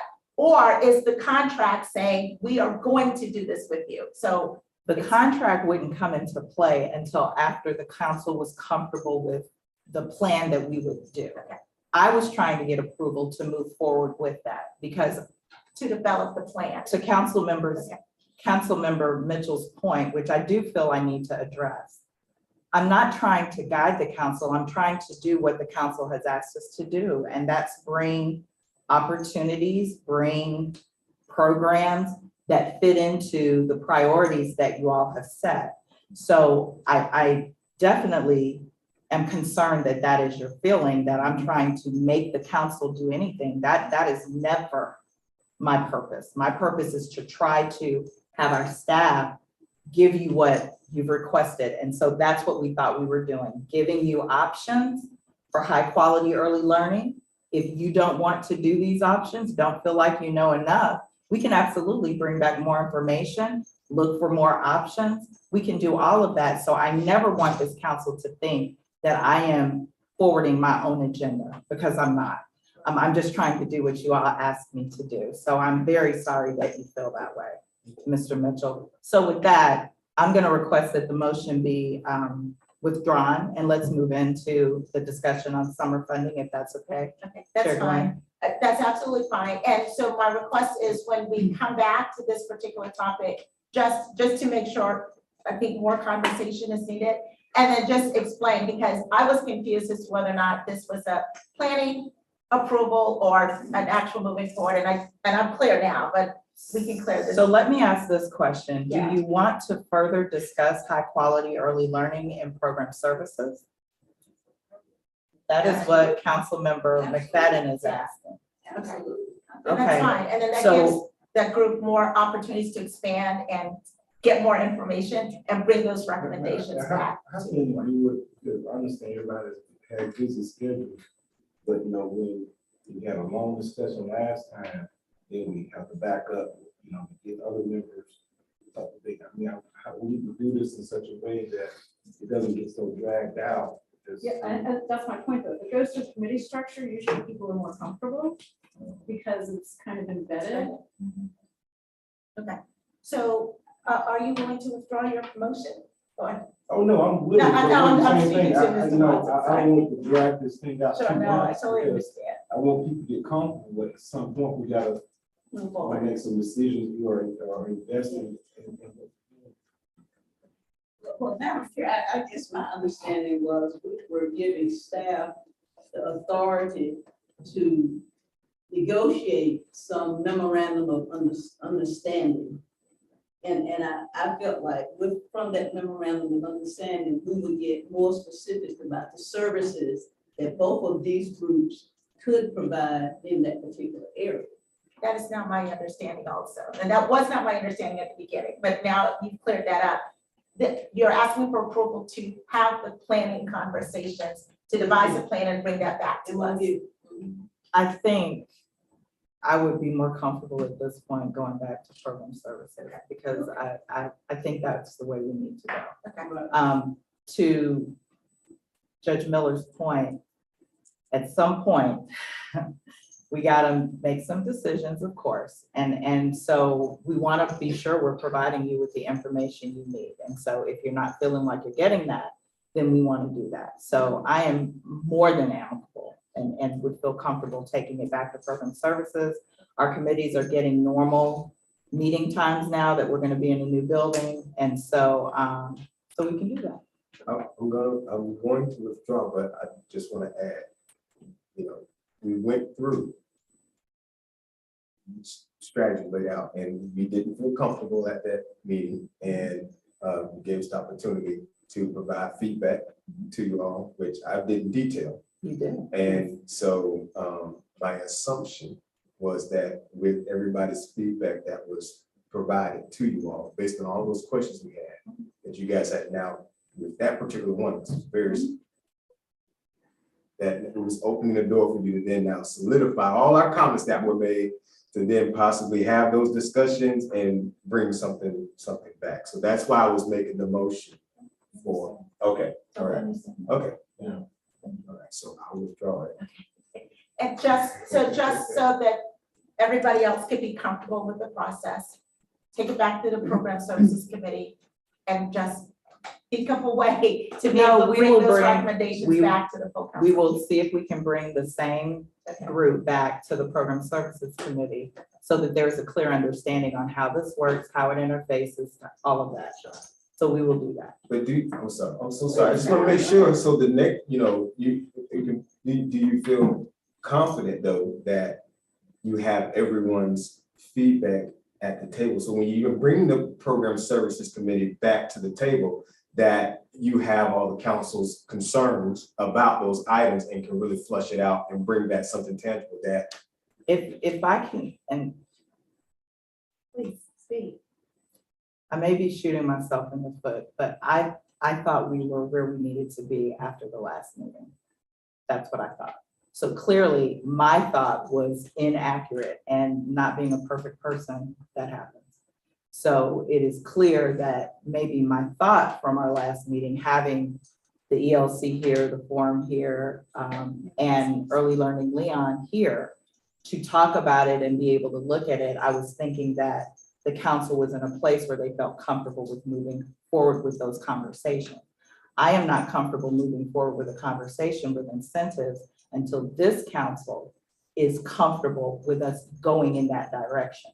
I don't want us going in that direction if, for whatever reason, there's just not a comfortability there, whether it's thinking that there's another organization out there, or whether it's still feeling like it could be doing the same thing.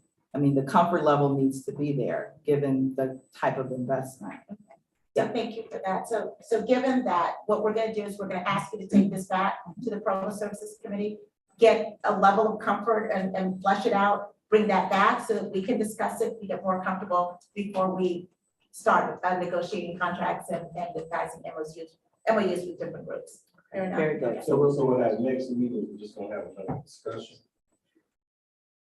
No, but I hope, here's what I hope. I hope that the Program and Services Committee kind of talks through it. I'd sort of like to know, and you know, CK, here, my point is this. The order, like, it's what's being brought to us. Why this one first? What is it, like, help me understand, sort of, where are we trying to get to? I don't have, my struggle is with the order in which things are brought to us, not what's being brought to us. I do believe that there is still a duplication of efforts here.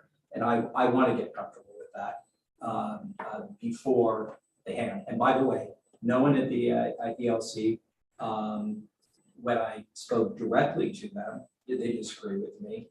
Nothing that was discussed at the last meeting when we were sitting in the Children Forum building, ironically, it was ever discussed about duplication of services and funding. And were there other funds that could be used for these purposes? So never were my concerns addressed. I want to make that very clear. Never. Not saying they can't be. I would like them to be, but they were never addressed. And you're right. Those folks were here, and they knew what my concerns were. No one ever said, you know, and certainly not the ELC, of which I'm a member.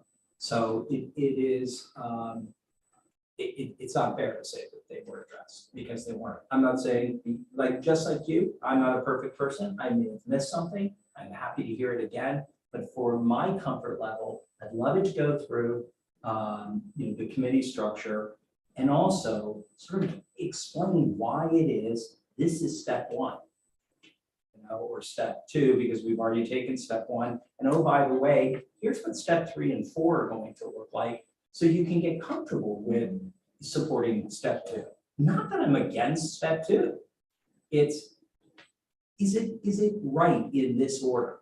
And that is my frustration that I expressed, that we're being, that I feel like I'm being directed in a certain order. Is that not the value of each one of these programs, independent of everything else? It's the order in which they're coming. Would you have to move on? I'm going to let you comment, and then please go ahead and comment, and then. It is fine. It's okay. Okay, thank you. What I'm hearing is a request just for a little bit more clarity, I guess, and just slowing down and making sure the council knows exactly where everything is. That's what I'm hearing from Mr. Mitchell. And what we're asking. Only thing I would briefly add, Madam Chair, just briefly here. I'm trying to gauge all the different comments on this issue. I do think it's becoming upon us as a board or whatever, when people who come and talk, if it's not clear, we have those options, also ask questions, hey, this issue is not been addressed, let's go ahead and talk about it, discuss it while we're there. This has kind of been dragged on for 3 months. Yeah, okay, your comments are noted. Thank you very much. I understand. Okay, we're going to take it to the Program Services Committee, vet the process there, bring those recommendations back to the council. Please. So I'm concerned that we have trim at 6:05 and it is 10 till that time about having a good discussion about the summer RFA. So I'm going to suggest, if you will, Madam Chair, it's going to throw the timeline off, but that is what it is. It's a man-made timeline if we move this. Because I want to be sure that this council is comfortable with the opportunities that we bring and why we're bringing them. So I do have a question. And I understand, because I want a full conversation. I want more of the board members here to be a part of that conversation too. If we do move this back to January's conversation, will we have ample time to get what we need to get out the door for appropriate summer funding for next year? I believe we will. I think it's pretty simple what we're asking and how we're proposing to measure that. But I don't think 7 minutes is enough time to discuss that. But then the other question I have is, we were bringing the strategic framework to the entire council. And we developed it in accordance with the needs assessment and all of the things that we engaged in, this council engaged in. We didn't bring the entire framework to the Program Services Committee. And so now what I'm wondering is, do we need to bring the entire framework that we've developed to the Program Services Committee and bite it off in pieces? And as the Services Committee becomes comfortable with one piece, we can bring that to the full council and so on and so forth, so that we don't have this happen again.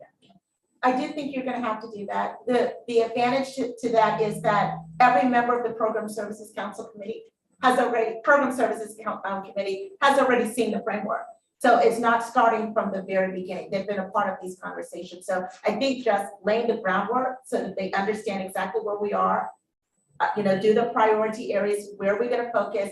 This is what we're gonna take to the council. I think if the committee can walk through that process, then that will help ease some of the tension towards some of the board members, the council members. So we'll table this Okay. until January. Can I just, because the 6 minutes that are left, I would love to hear kind of, I mean, I can look at page 21 and I'd love to hear just 5 minutes of what to expect at the January. Is there a 5-minute elevator speech that you can provide Well, on? So for summer, when we looked at last summer and we looked at the needs assessment and we looked at recommendations that came out of the needs assessment, expanded learning opportunities was one of the best ways that we can infuse funds. Primarily because those expanded learning opportunities can help with summer slide, which we know is an issue, especially since COVID. So using the progress, we were already in conversations with the school board to look at MOUs to be able to get the progress monitoring 3s, and then have our objectives for the summer programming, and then get the progress monitoring 1s in the fall, so that we can show that participating in these programs, whether it's like Javasia, so arts programs, sports programs, with all those different components, helps with that summer slide. Because what the research is telling us, which Stephanie did a wonderful job on that, is that an engaged child away from the electronics, away from the phone, away from the TV, any type of engagement helps them retain their learning and helps with that summer slide. So we know that that is a problem in our students. So that was why we were suggesting expanded learning opportunities for our investment for this summer. Given that we invested about 1.5 million last summer, the council approved another 1.5 million. We felt like that would be a good infusion of funding, and it would have an objective that made sense.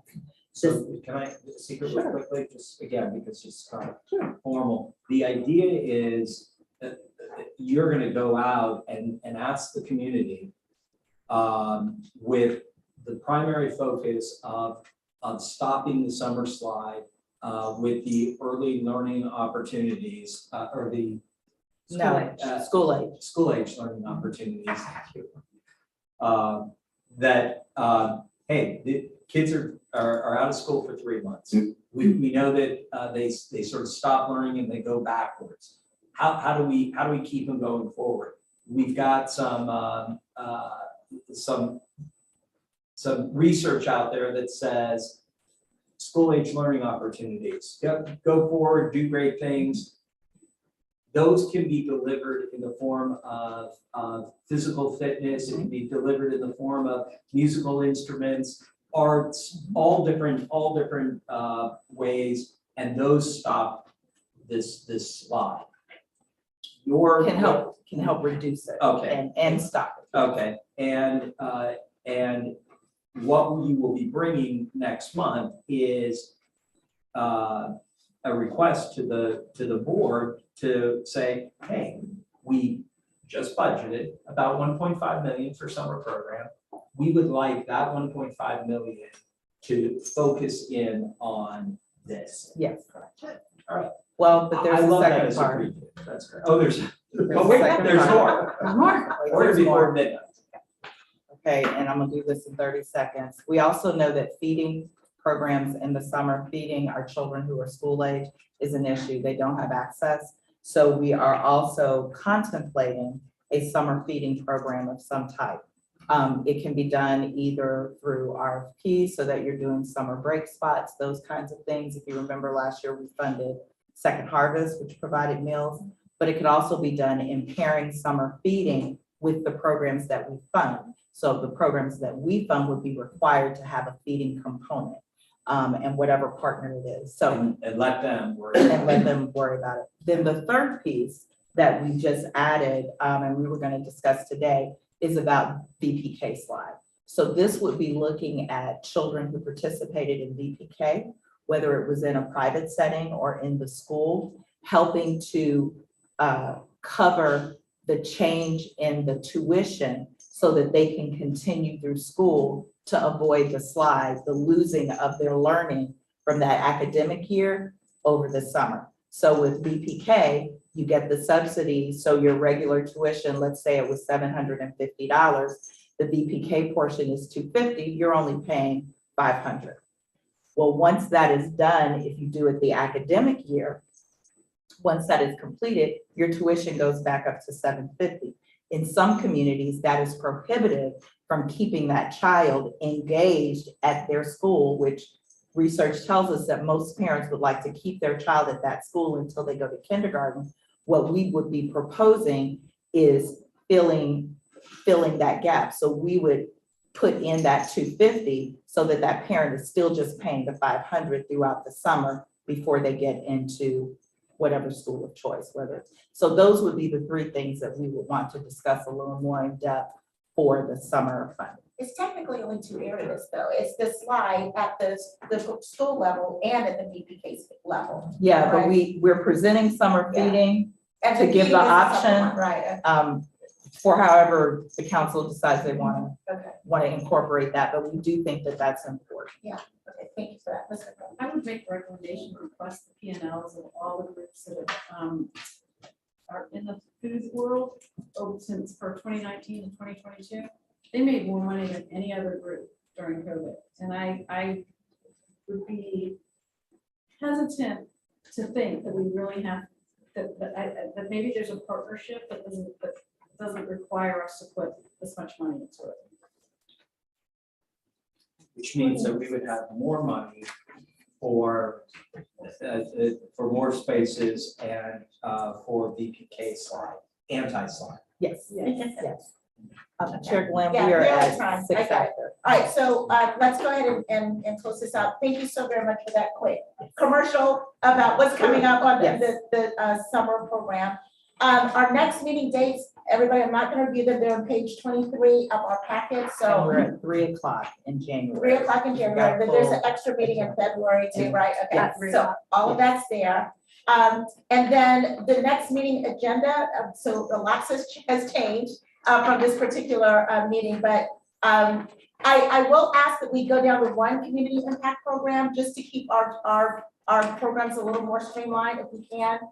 We're gonna hear about the IIMS status update, recommendations on the audit services RFP, presentation on the draft reserves policy, investment advisory firm RFI. We've got a lot on this next agenda. The draft investment partners funding policy. We're gonna talk about Sika's draft contract, and then we're gonna see an approval of the capacity buildings contract. So we will also review and see what we can What we can push, move because from we're our adding list. an extra meeting. Absolutely. Okay, perfect. Thank you very much. We're at the point. Any member comments before? Just a quick question, Madam Chair. Are our meetings next year all expected to be 3 p.m.?